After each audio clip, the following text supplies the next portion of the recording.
So news came out that allegedly, and before we can start the video, as soon as I say this, Raptors fans, I want to hear your opinions down below.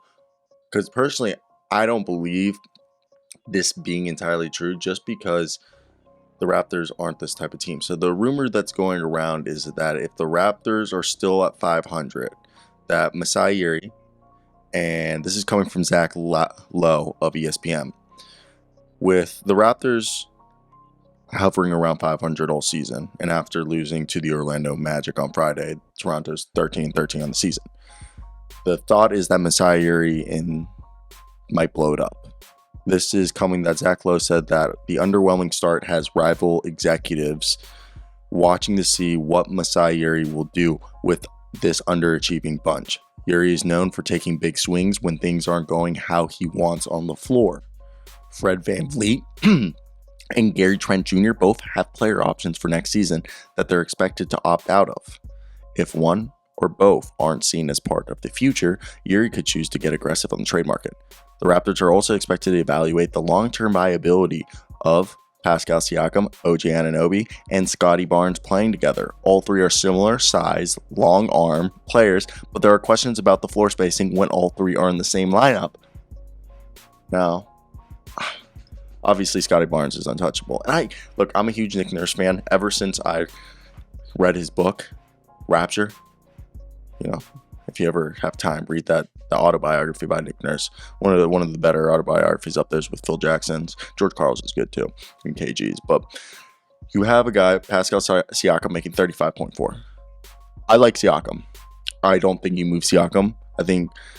I like Scottie Barnes, and I like OG Anunoby. You got three guys. You got a defensive player of the year candidate. You got a point. Okay, so if you can tell me that if you can this is what I'm going to come with Pascal. I think you keep OG Anunoby and you keep Scottie Barnes. You keep the young guys if you're blowing it up. But I don't think they blow it up. This isn't what they do. I could see them make a move. Hey, like he said, Fred VanVleet and Gary Trent. If one of them, you feel like you can move them for a better player or a player that you can upgrade, and you might have to do like you did for Kawhi Leonard that led to a championship, then let's do it. And when I take a quick glance at the salaries around the NBA, there's not particularly big names that have arisen. I don't think because they've been talking about Jakob Poeltl. I don't think getting Jakob Poeltl, and DeAndre Ayton doesn't seem like he's on the market anymore. It seems like they buried the hatchet there. Maybe I'm wrong, but it doesn't seem like he's getting moves. And I don't know who else. John Collins, Kyle Kuzma. Like, those were some of the names that are floating around. If the Utah Jazz start to sell players off, if the Bulls blow it up, is there players there? I don't know.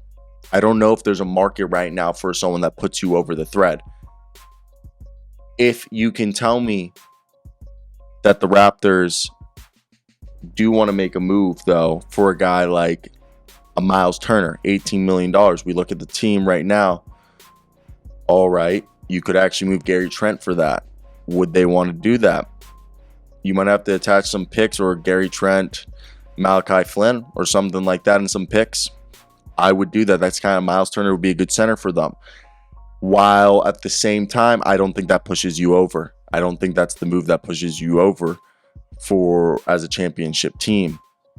I do believe if you can do a Fred VanVleet for Mike Conley, maybe Fred VanVleet and Malachi Flynn, and a pick for Mike Conley. I think Mike Conley's kind of the defensive point guard that they need, even though you lose the scoring with Fred VanVleet.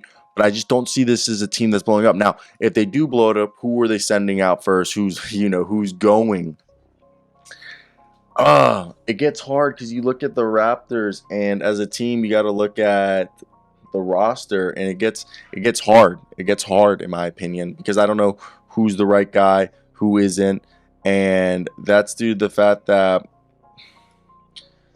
you think Thaddeus Young, Otto Porter, Juancho, those are your older guys. I mean, even Pascal's getting up there in age. Fred VanVleet, those are the guys that you would probably, and Chris Boucher, probably be Kem Birch. Those all would be the guys that would be moved immediately if they were blowing it up.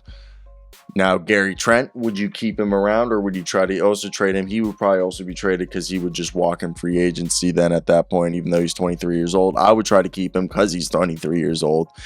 And then, yeah, this is where it all becomes an interesting, like, I just don't see them. It's too messy to blow it up, in my opinion. That's what I see. Too messy to blow it up.